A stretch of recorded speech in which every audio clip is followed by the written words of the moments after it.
रोजगार हमारी पेशकश में आप सबका स्वागत है। आपके साथ मैं हूं सागर सुमन। जी हां, सवाल बहुत बड़ा है, महज 4 अक्षरों का है, 4 शब्दों का है, लेकिन बहुत ही बड़ा ये अपने आप में मीनिंगफुल वर्ड्स हैं कि अब मान भी जाओ, क्योंकि तकरार लगा कर ये जंग, ये एक दूसरे पर छिटाकशी, एक दूसरे को मनाने की कोशिश, लगातार हर चीज इस पूरे 71 दिनों में हमने देख लिया।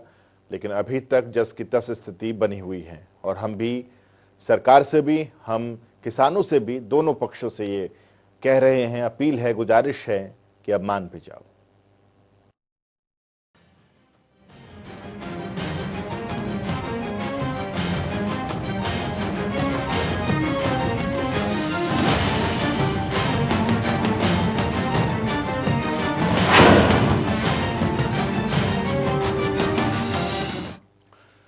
दिल्ली की सरहद पर किलेबंदी एक तरीके से कर दी गई सरकार की तरफ से। इस किलेबंदी को लेकर गुरनाम चटूनी किसान नेता, उनका स्टेटमेंट सामने आया।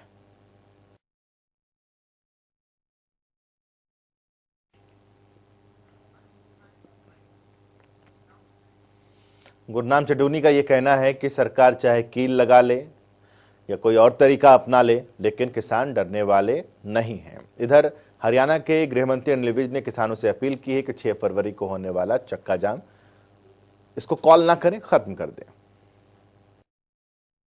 देने का, प्रदर्शन करने का प्रजातंत्र में सबको अधिकार है, लेकिन इस बात की चिंता जरूर करनी चाहिए कि हमें अपना वो अधिकार इस्तेमाल करते हुए दूसरों के अधिकार का हनन ना हो, आम जनता को दुख तकलीफ ना हो। इसलिए किसान नेताओं से मेरा अनुरोध है कि वो 6 तारीख का चक्का जाम स्थगित करें। जी, अनिल विज कह रहे हैं 6 तारीख का चक्का जाम स्थगित कर दीजिए। भूपेंद्र हुड्डा क्या कह रहे हैं, ये भी सुनिए।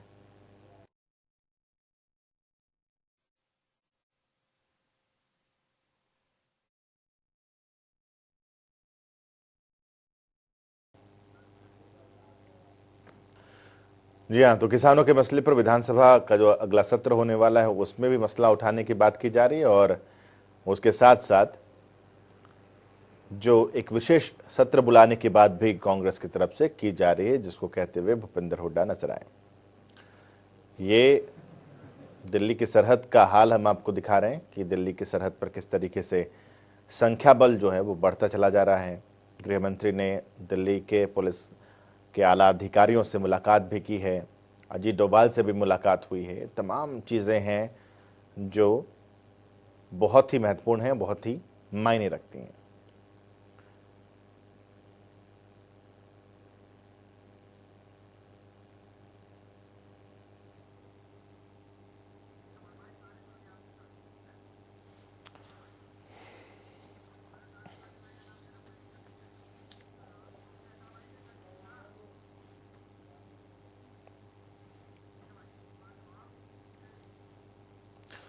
चलिए, इस वक्त हमारे साथ 4 खास मेहमान जुड़े हुए हैं, उनसे मिलवाता हूं आपको, उसके बाद अपने इस चर्चा की शुरुआत करेंगे। हमारे साथ प्रवीण अत्री जी भारतीय जनता पार्टी की तरफ से जुड़े हुए हैं। प्रवीण जी, बहुत बहुत स्वागत है आपका। जितेंद्र चंदेलिया जी हमारे साथ कांग्रेस की तरफ से जुड़े हुए हैं। जितेंद्र जी, बहुत बहुत स्वागत है आपका। हमारे साथ अमनदीप केसरी जी जुड़े हुए हैं इंडियन नेशनल लोकदल की तरफ से। अमनदीप जी, बहुत बहुत स्वागत है आपका। और स्वामी इंद्र जी हमारे साथ जुड़े हुए हैं, राष्ट्रीय प्रवक्ता भारतीय किसान यूनियन, बहुत बहुत स्वागत है सर आपका। सबसे पहला सवाल स्वामी इंद्र जी आपसे करना चाहता हूं। बातचीत का सिलसिला किसानों की तरफ से, किसान मोर्चा की तरफ से कब शुरू होगा, क्योंकि सरकार ने गेंद आप लोगों के पाले में डाल रखा है?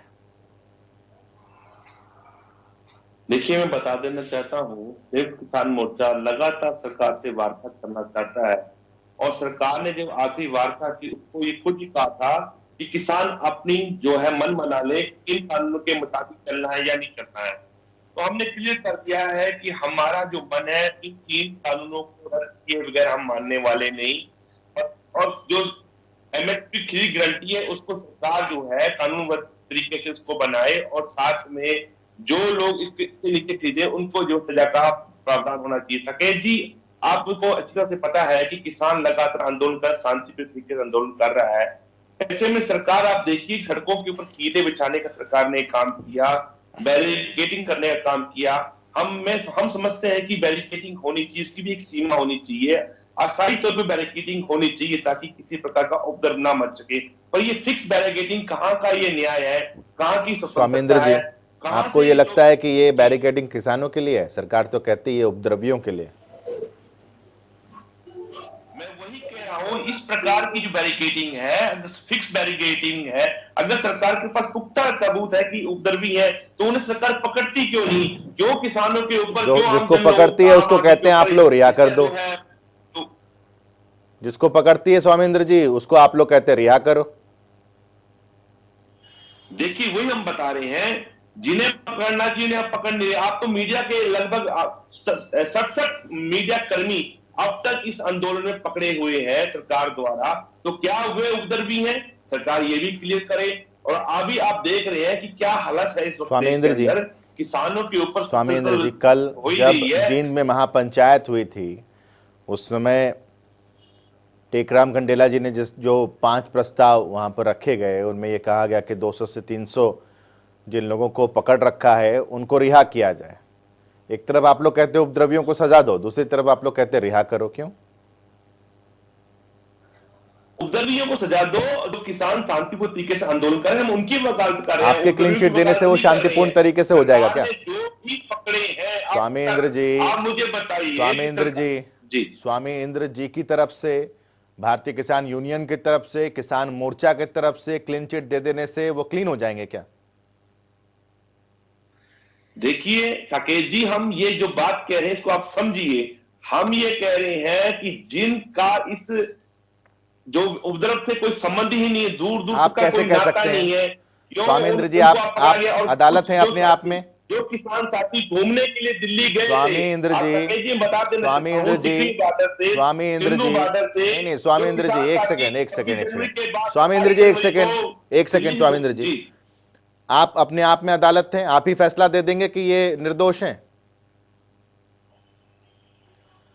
सकेत जी, क्या सरकार अपने आप में अदालत है कि उन सबको दोषी ठहराने वो की? तो पुलिस अभी मामला, पुलिस ने तो अभी मामला दर्ज किया है, मामला अदालत में जाएगा, मामला अदालत में जाएगा। अगर वो निर्दोष होंगे तो छूट जाएंगे।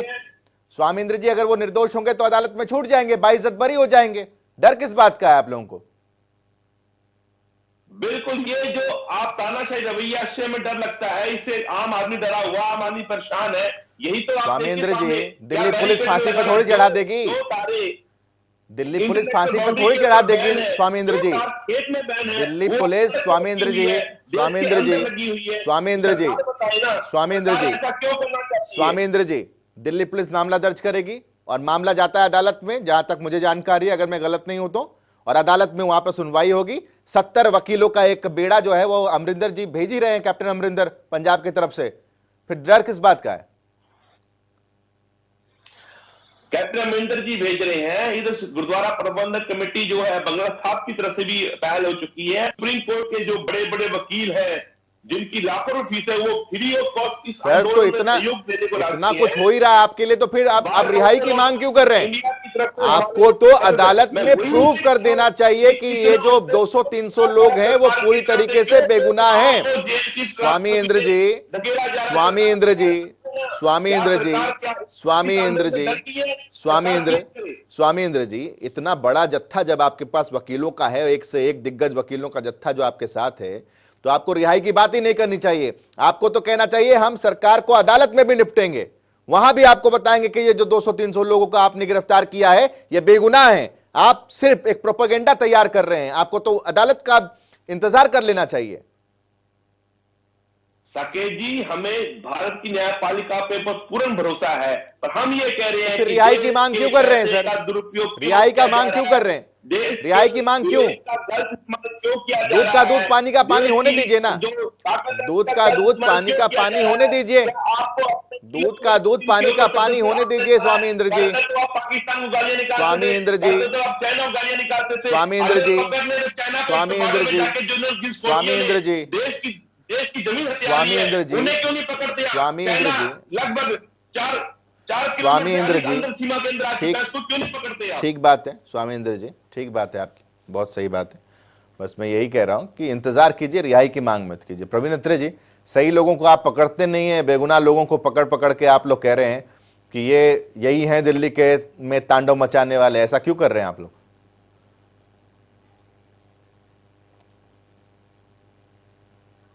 स्वामी इंद्र से पूछे, दर्शक बहुत बेहतर समझ गए होंगे स्वामी इंद्र और इस किसान आंदोलन के जो स्वयंभू नेता है उनकी सच्चाई को। आपने जब उनसे सवाल किया तो स्वामी इंद्र बोले कि देखिए हम देश की न्यायपालिका का सम्मान करते हैं, और जब देश का सुप्रीम कोर्ट एक कमेटी बनाता है तो यही लोग चिल्ला चिल्ला के ये बोलते हैं कि हम इस कमेटी के सामने नहीं जाएंगे, हम इस कमेटी को नहीं मानते। जो लोग माननीय सुप्रीम कोर्ट की बनाई कमेटी का सम्मान नहीं कर सकते, वो न्यायपालिका का कितना सम्मान करते होंगे? मुझे लगता है कि इससे ज्यादा बढ़िया उदाहरण हो नहीं सकता।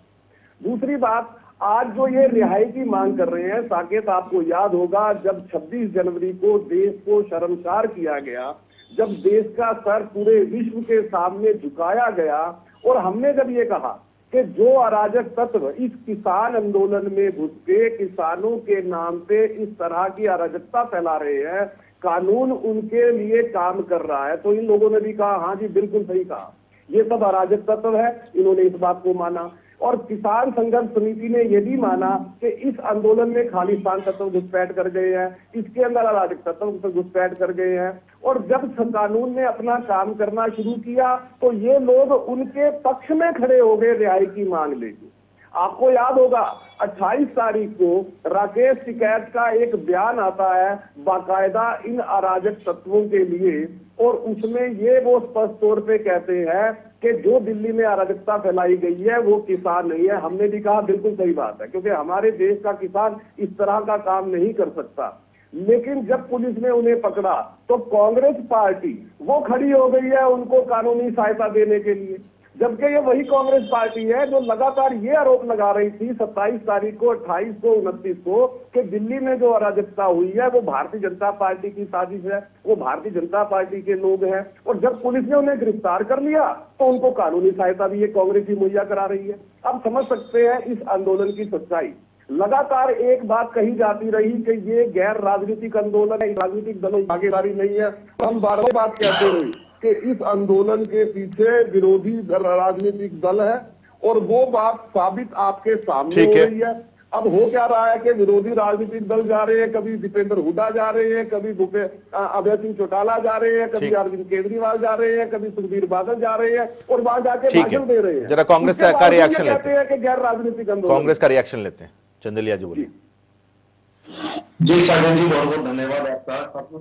मैं अपनी बात को आज जो शुरू करूंगा वो गीता के एक श्लोक से शुरू करूंगा कि यदा यदा ही धर्मस्य ग्लानि भवति भारत अभ्युत्थानम अधर्मस्य तदात्मानं सृजाम्यहम् परित्राणाय साधूनाय विनाशाय दुष्कृता धर्म संस्थापनार्थाय संभवामि युगे युगे। कि जब जब गलत उच्चारण मत करो, जब जब धरती पे आपके बीच में नहीं बोला, शास्त्रार्थ करने के लिए नहीं आया मैं यहाँ पर, मैं शास्त्रार्थ करने के लिए नहीं आया। गलत उच्चारण मत, गुंडागर्दी ना करें, अपमान तो मत, अपमान तो मत कीजिए ना करें, अपने आप को ज्ञानी दिखाने के लिए आप गीता के श्लोक का उच्चारण करें, ये बर्दाश्त नहीं हो सकता। गीता का अपमान मत कीजिए, यहाँ बैठ के नहीं श्लोक आता, नहीं संस्कृत का ज्ञान है, मत पढ़िए श्लोक। आप गुंडागर्दी कर रहे हैं चैनल पर। चलिए ठीक है, आते हैं मुद्दे पे आते हैं। ठीक है, मुद्दे पे आते हैं। चंदेलिया जी बोलिए। मैंने विनम्रता से इनकी बात सुनी तो जवाब दे देने दीजिए मुझे कांग्रेस की तरफ से। अच्छी बात है, आप सुनिए, लेकिन गलत उच्चारण मत कीजिए। ठीक है प्रवीण जी, ठीक है, ओके। अरे गलत उच्चारण तो पूरे देश में आप कर रहे हैं, आपके मोदी जी कर रहे हैं। शर्म आनी चाहिए आज आपको, आपकी बात पर जनता की सरकार को, आप लोगों के मुख्यमंत्री, जितेंद्र जी, उप मुख्यमंत्री, उनको हरियाणा की जनता उतरने नहीं दे रही है। ठीक है, आज यहाँ पर पहुंच चुके ठीक है जितेंद्र जी। प्रवीण जी एक सेकंड होल्ड कीजिए, कोई जवाब नहीं चाहिए, मुद्दे पे आते हैं। आप जितेंद्र जी। साकेत जी, मैं बताना चाहता हूँ, लोकतंत्र में, प्रजातंत्र में, डेमोक्रेसी में देश का संविधान अभिव्यक्ति आजादी सभी को देता है। आपने देखा कि जब पंजाब में आंदोलन चल रहा था, उसके बाद हरियाणा में भी किसानों ने आंदोलन किया, पीपली में लाठीचार्ज हुआ।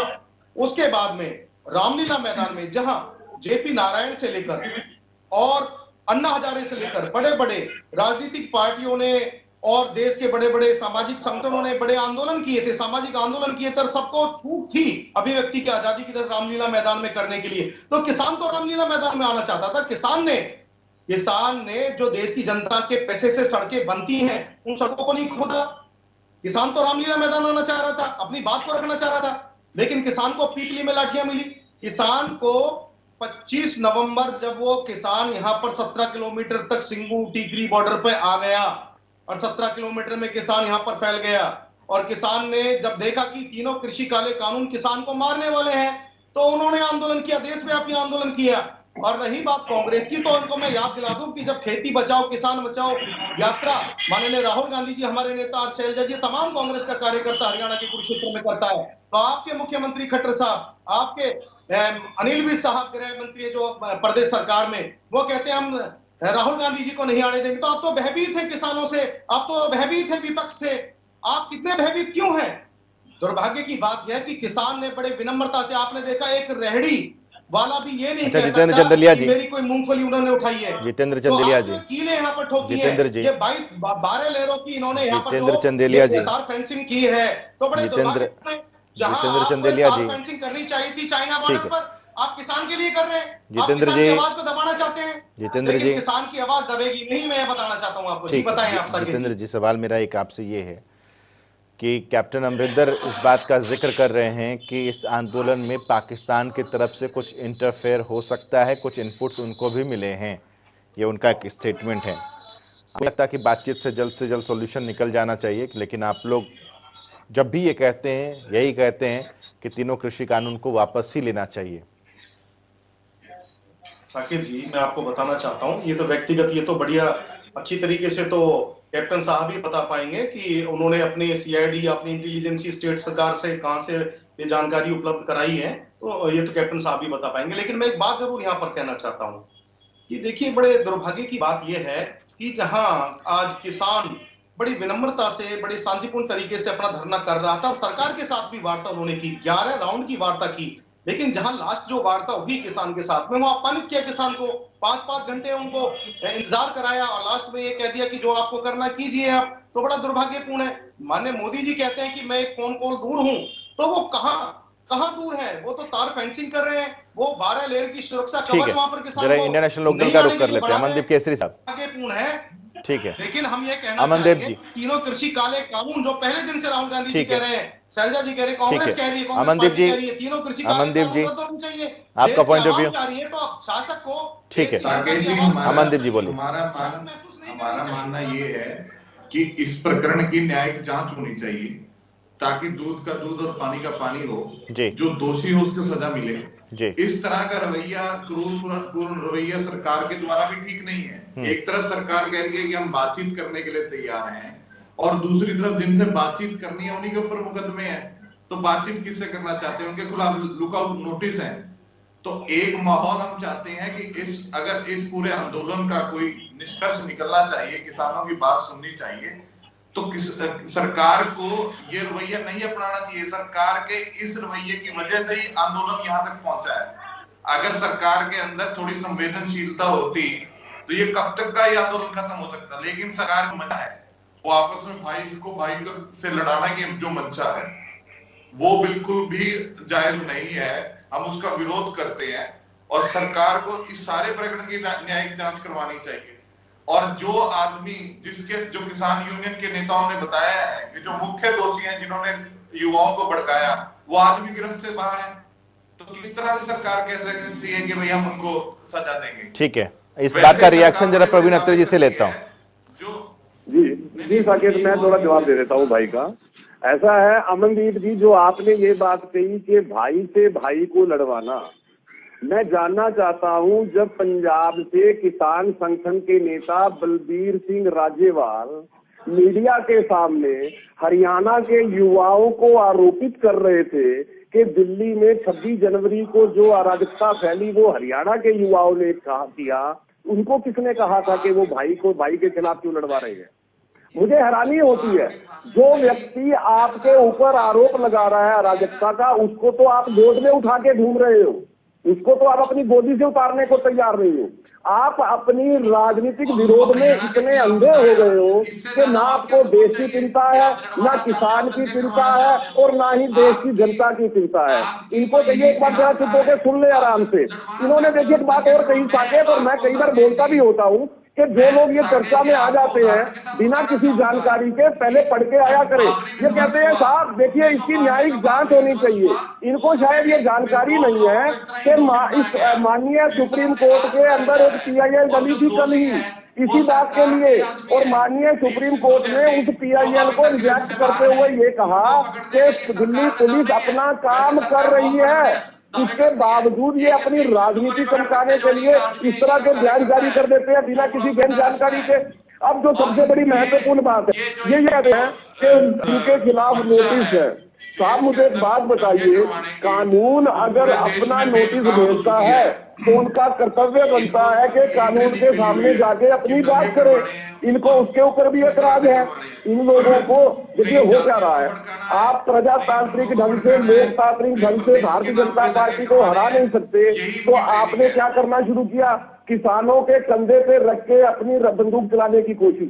हैरानी होती है 26 जनवरी को देश का सर शर्म से झुका देते हैं, और आज इन लोगों के हालात ये हो गए कि विदेश में बैठे कुछ लोग भारत के खिलाफ प्रोपेगेंडा चला रहे हैं। आपको याद होगा साकेत, कल ही जो है अमेरिका की एक सेलिब्रिटी ट्वीट करती है, रेहाना, ग्रेटा थनबर्ग ट्वीट करती है, मियां खलीफा ट्वीट करती है।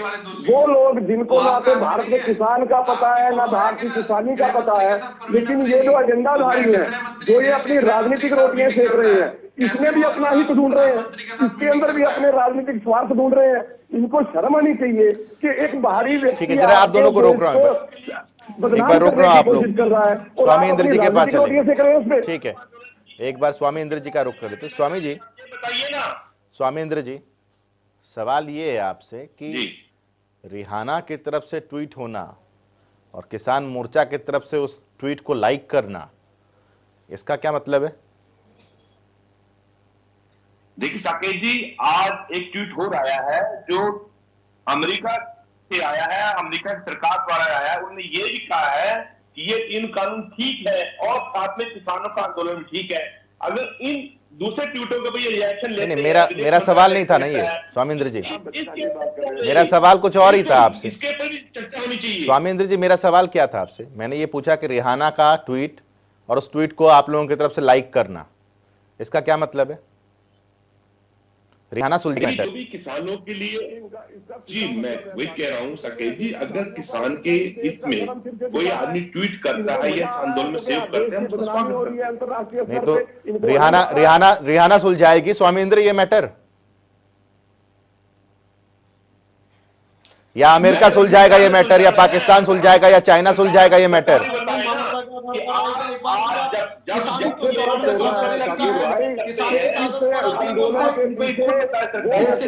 एक सेकंड प्रवीण अत्रे जी, प्रवीण जी एक सेकंड, जितेंद्र जी एक सेकंड। हाँ स्वामी इंद्र जी बोलिए। मैं पूछ रहा हूं कि यूएस निपटाएगा, पाकिस्तान निपटाएगा इस मैटर को, चाइना निपटाएगा इस मैटर को, रिहाना निपटाएगी, मियां खलीफा निपटाएगी इस मैटर को? ये भारत सरकार को समझना होगा कि वे साहब स्वामी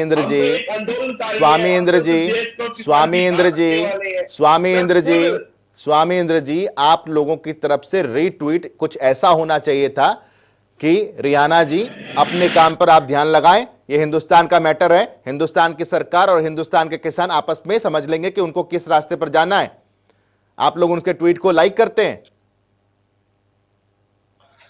देखिए मैं वही आपसे कह रहा हूं, भारत सरकार भी तो लाइक करती है। 26 जनवरी को देश का सिर गर्व से उठना चाहिए था। इस बार देश का सिर शर्म से झुक गया। स्वामी इंद्र जी 26 जनवरी को पूरा विश्व देश की ताकत देखता है राजपथ में। इस बार विश्व ने क्या देखा कि कैसे लाठियां चल रही हैं और क्या दिल्ली की स्थिति है। जहां एकजुटता की बात होनी चाहिए थी, वहां पर आप लोग उसके ट्वीट को लाइक कर रहे हैं। जितेंद्र चंदेलिया जी, क्या कहना चाहेंगे आप रिहाना के ट्वीट पर? एक सेकंड आ रहा हूं स्वामी जी, एक सेकंड आ रहा हूं। जो आप लोगों ने किया वो कितना एक्सेप्ट नहीं होता। ठीक, एक सेकंड स्वामी इंद्र जी एक सेकंड।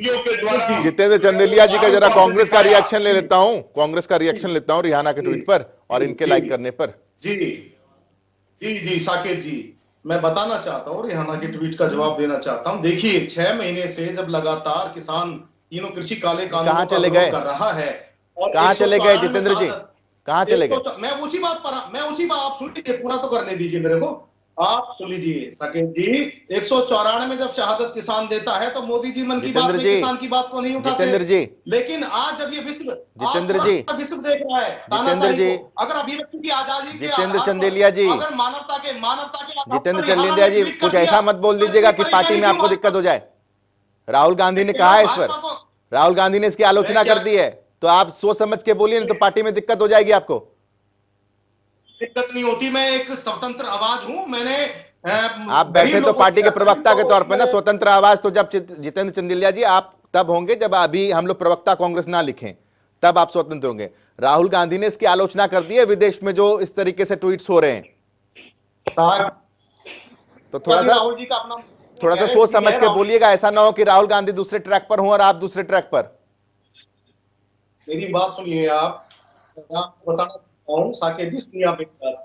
राहुल गांधी पहले दिन से किसान मजदूरों की बात कर रहे हैं। मैं वो सवाल ही नहीं था, मेरा तो वो सवाल ही नहीं था। मैं तो यहां पर अंतर्राष्ट्रीयकरण जो हो रहा है किसान आंदोलन के मसले का, इस मसले पर मैं आपसे पूछ रहा था कि ये जो ट्वीट्स दर ट्वीट्स हो रहे हैं, भाजपा सरकार की शर्मनाक बात है। जितेंद्र चंदेलिया जी, पूछता हूं, आप बोलते हैं इमली, देश के बाहर के, मैं पूछता हूं मिठाई, आप कहते हैं कि नमकीन खा लो। घर की लड़ाई के ऊपर बोल रहे हैं तो दुर्भाग्य। ठीक है, अमनदीप केसरी जी के पास चलते हैं। ठीक है अत्रे जी, आऊंगा आपका, लौटूंगा चंदेलिया जी।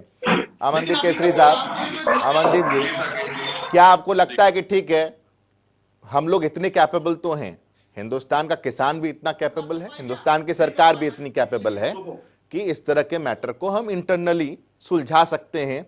क्या आपको लगता है कि विदेशी इंटरफेरेंस की जरूरत है हिंदुस्तान की सरकार और हिंदुस्तान के किसान को? और अगर वो लोग इंटरफेयर करने की कोशिश कर रहे हैं तो उनको इंटरटेन करना चाहिए था क्या हमें?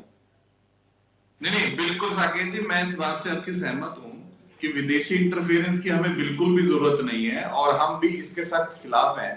लेकिन अगर आप रिहाना को कोई यूएस का कोई सरकार का प्रतिनिधि मान लेंगे तो मैं समझता हूं कि वो भी कोई समझदारी वाली बात नहीं है कि भाई यूएस की सरकार इसमें इंटरफेयर कर रही है। मोदी जी ने भी जब यूएस कैपिटल हिल पे हिंसा हुई तो वो ट्वीट किया था मोदी जी ने भी। तो मुझे लगता है कि आप भी उस कैटेगरी में वो उस ट्वीट को नहीं रखेंगे कि मोदी जी जो है यूएस के अंदर उनके इंटरनल मैटर में नोकझोंक कर रहे थे। तो हमें इस बात को इतना बढ़ाना नहीं चाहिए। हजारों ट्वीट जो है सेलिब्रिटीज के इन 3 कृषि कानूनों के हक में भी हैं जो उन्होंने कल से लिखे हैं, तो उसका ये मतलब नहीं है कि वो सेलिब्रिटीज हमारे किसानों के खिलाफ हैं। आप इस तरह का, हमारा मानना यही है कि इस मुद्दे को सुलझाना है और बिगाड़ना है जी। इस तरह का मैच यहाँ पर करवा दिया है भारत के लोगों के आपस के बीच में ही। तो मुझे नहीं लगता कि ये मुद्दा सरकार सुलझाना चाहती है। इन मुद्दों को हमें हवा देनी चाहिए। अत्रे जी का रिएक्शन ले लेते हैं। अत्रे जी जल्दी से। जिम्मेदार हो क्या रहा है? मोदी विरोध में ये लोग इतने अंधे हो गए हैं, मोदी विरोध में ये लोग इतने अंधे हो गए हैं कांग्रेस के मित्र कि देश का सर शर्म से झुक जाए इनको कोई फर्क नहीं पड़ता, अंतरराष्ट्रीय स्तर पे देश की बदनामी हो इनको कोई फर्क नहीं पड़ता। मैं हैरान हो रहा हूँ कि रेहाना, मियां खलीफा, ग्रेटा थनबर्ग जब वो एक्सपोज हो चुकी हैं उसके बावजूद उनके ट्वीट को किस तरह से समर्थन दे रहे हैं प्रवक्ता।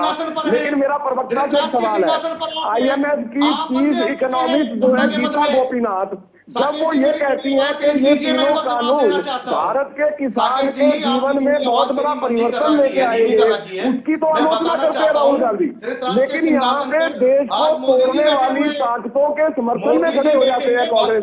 शर्म करनी चाहिए इन लोगों को, किस तरह से ऐसी ताकतों को मजबूती देने की कोशिश कर रहे हैं, बजाय इसकी आलोचना। बहुत बहुत शुक्रिया आप चारों का हमारे साथ इस चर्चा में शरीक होने के लिए, आप सबका बहुत बहुत शुक्रिया। तो इसी के साथ हमारी अभी की पेशकश में बस इतना ही। छोटा सा ब्रेक ले रहे, खबरों का सिलसिला लगातार जारी रहेगा।